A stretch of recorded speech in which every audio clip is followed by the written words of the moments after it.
In the quiet moments when life feels predictable, there are stories that suddenly shatter that sense of safety. Stories that begin like an ordinary night, only to unfold into a mystery so cold, so calculated, and so unanswered that it keeps echoing years later. This is the haunting case of a young woman whose final hours were captured not through witnesses, but through a silent trail of digital footprints and a shadowed figure who walked into her life and vanished forever.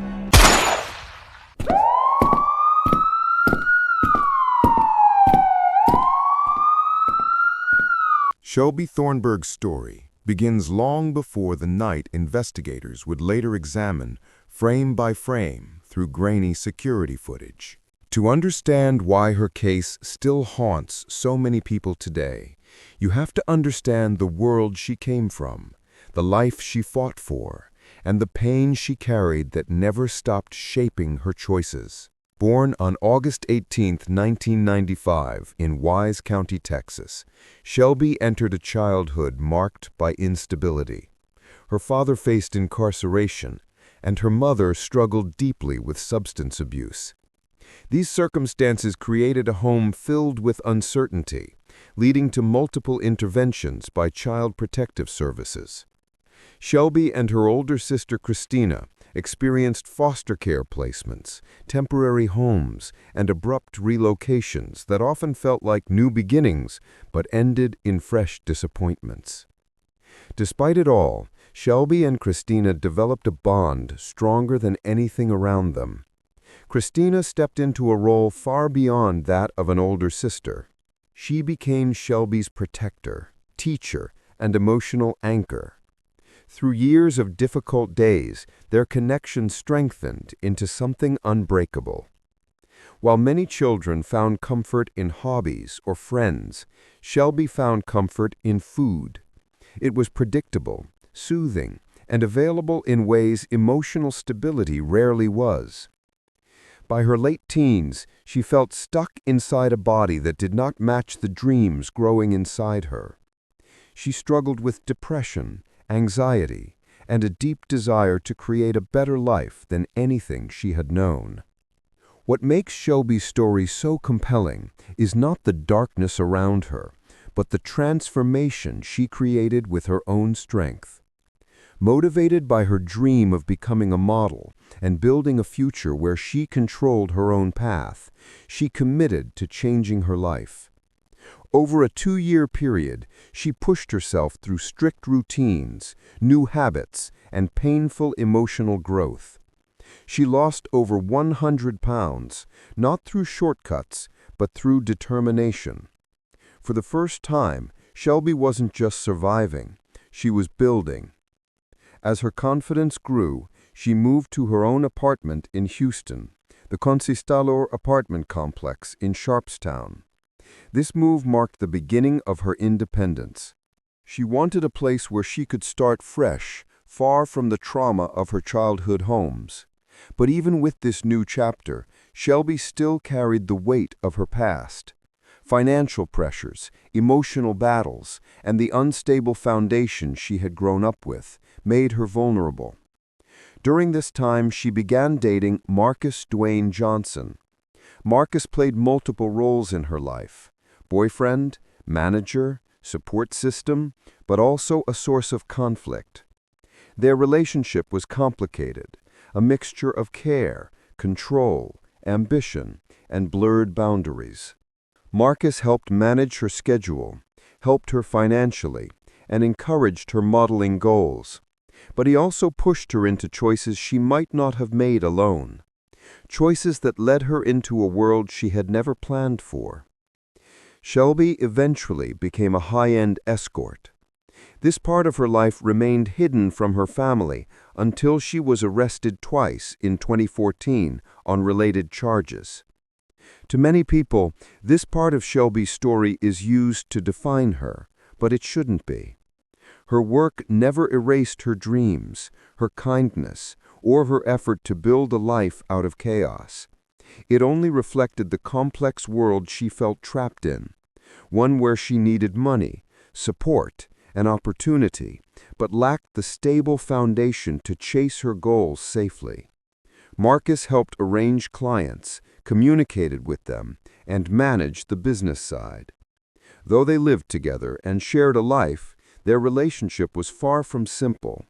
Shelby was trying to save money for cosmetic surgery to remove excess skin after her weight loss, hoping it would help her modeling aspirations.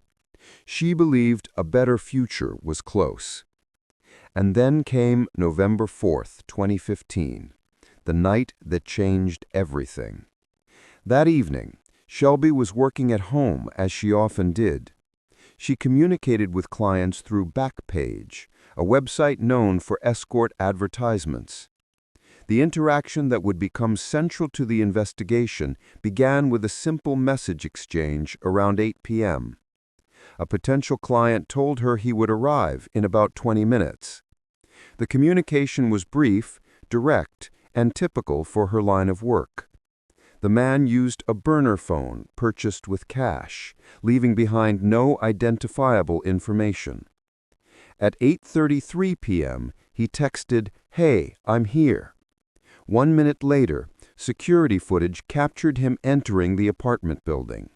He appeared calm, confident, and unhurried. He wore a hoodie, shorts, sneakers, and sunglasses, an outfit that made him memorable yet difficult to identify. At around 8:40 p.m., Shelby texted Marcus a single word, "Good." This was more than a simple message. It was a safety code. She used it to indicate she felt safe with the client in the first moments of meeting him.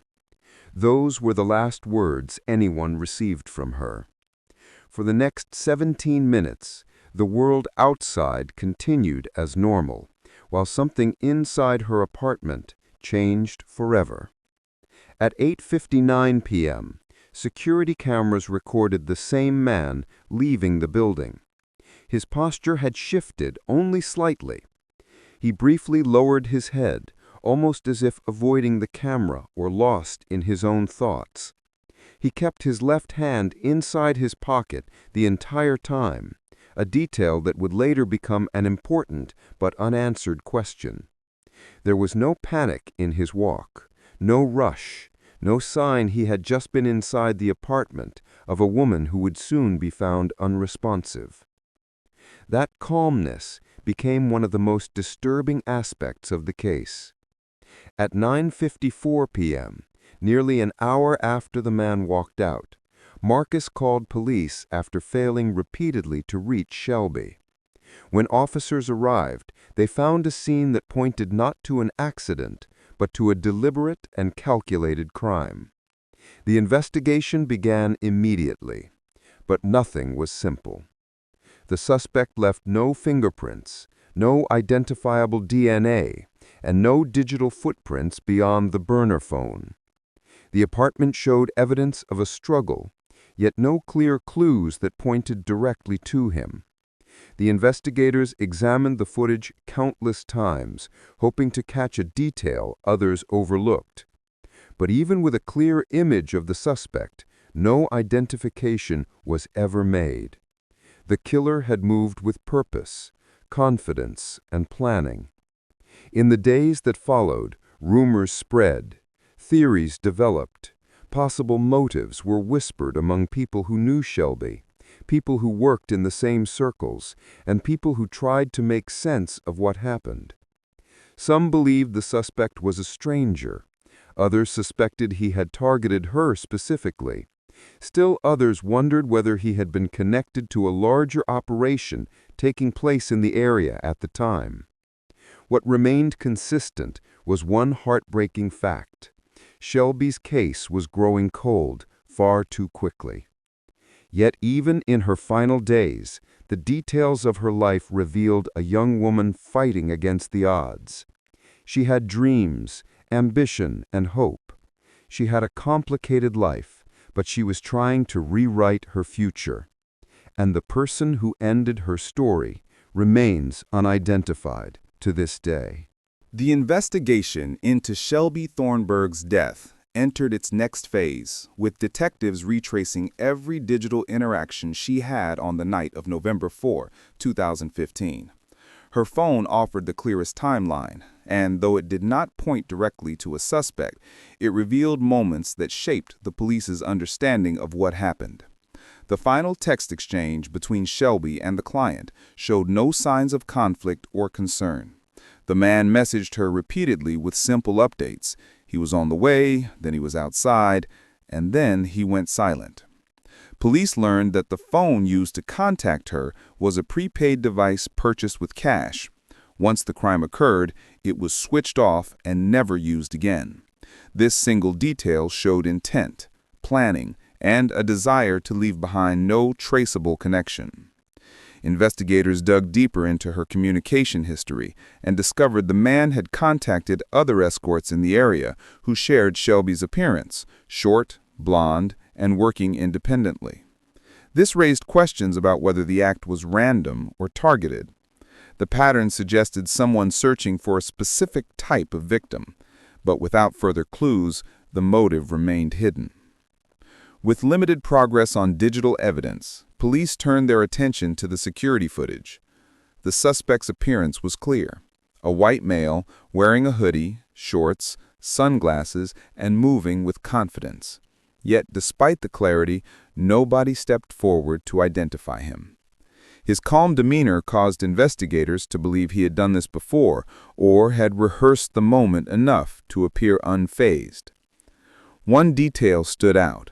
His left hand remained in his pocket from the moment he entered the building to the moment he left. Some investigators believed he was concealing something. Others thought he might have injured himself and was hiding the injury. Without physical evidence, this small detail remained only speculation. As detectives tried to piece the events together, Shelby's family was left to process a loss layered with frustration and disbelief. Her sister, Christina, became the most vocal advocate for justice, appearing in interviews, engaging with investigators, and pushing for the case to receive the attention it deserved. But her grief was made even heavier by what happened next. Due to miscommunication and procedural delays, police did not properly secure or maintain the crime scene after their initial investigation. Christina was permitted to enter the apartment far too early, and what she found only deepened the pain. She discovered areas that had not been examined thoroughly, and items that should have been collected as evidence but weren't. One of the most concerning details was the doormat outside the apartment. Christina noticed a reddish stain that she believed was important. She immediately contacted investigators, expecting them to return and collect it. Instead, she was told the timing made it unlikely to be relevant, and no officer retrieved it. For Christina, this moment represented a failure she couldn't accept. She felt that crucial leads were slipping through the cracks, not because of a lack of evidence, but because of a lack of urgency. In many interviews, she expressed her belief that the investigation's early missteps weakened the case significantly. Meanwhile, the community surrounding the apartment complex began discussing rumors and speculations. Some believed the suspect might have been a hitman, especially given the upcoming police crackdown in the area. In December 2015, just a month after Shelby's death, local authorities conducted a major undercover sting that resulted in over 20 arrests connected to escort operations and trafficking networks. The timing made some believe Shelby's case might have been connected to this larger operation, possibly as a warning or act meant to silence someone. But investigators publicly stated that there was no evidence linking Shelby to any ongoing police investigations. Others believe Shelby may have been working as an informant, but again, no record supported this. Despite the theories, nothing brought police closer to the suspect. Investigators examined Shelby's background deeply, looking for patterns or conflicts that might reveal a motive. They explored her personal relationships, her arrests, her struggles, and her dreams. While her life had become complicated in the months leading up to her death, none of it pointed to a queer threat or individual who wished to harm her. Marcus, her boyfriend, was initially seen as a possible suspect due to his involvement in her work and his close relationship with her. However, his alibi was verified thoroughly. Police confirmed he was not near the apartment at the time, and there was no evidence connecting him to the events. Still, some people close to the case questioned his influence and control over Shelby's life, though these concerns remained without proof. The more investigators searched, the more the case seemed to resist resolution. The suspect's planning left behind almost nothing. No fingerprints, no identifiable DNA, no digital trail except a single burner phone, no witnesses who could recognize him, no financial connections, and no follow-up communication that could reveal another attempt or pattern. As months passed, the investigation slowed. Leads grew cold. People who might have known something chose to remain silent or never came forward at all. Shelby's family continued pushing for updates and attention, refusing to let the case fade away. They remembered her as someone far more complex and resilient than the limited version shown in headlines. She had survived a childhood filled with instability, rebuilt her life through strength and determination, and tried to create a future filled with hope. To then she was loving, kind, and full of potential. The reality that her story ended without answers made their grief heavier. Nearly 9 years later, the case remains unsolved. The man seen on camera remains unidentified. The motive remains unknown. And the investigation continues to rest in the cold case files, waiting for a breakthrough that could come from anywhere. A memory, a tip, a confession, or technology that reveals what earlier methods could not. Shelby's story is often shared because it reflects more than a mystery. It reflects systemic failures, overlooked opportunities, and the vulnerability of people trying to navigate difficult worlds without support. Her family continues to hope that someone, somewhere, knows something that could bring closure. The plea remains the same. Whoever can help, come forward. Silence only protects the wrong person. And as long as the truth stays hidden, Shelby's case remains a reminder of how easily justice can be delayed when the smallest clues are missed. Her legacy is carried by those who loved her, those who continue telling her story, and those who refuse to let her be forgotten. The unanswered questions still echo, urging someone to bring the truth to light. Please subscribe to support the channel and help us continue creating responsible and detailed true crime documentaries that follow YouTube's latest safety guidelines. If you're still here watching, thank you. Before you go, please subscribe to our channel, Dark Frame Stories, and turn on the notification bell so you never miss another real-life mystery like this.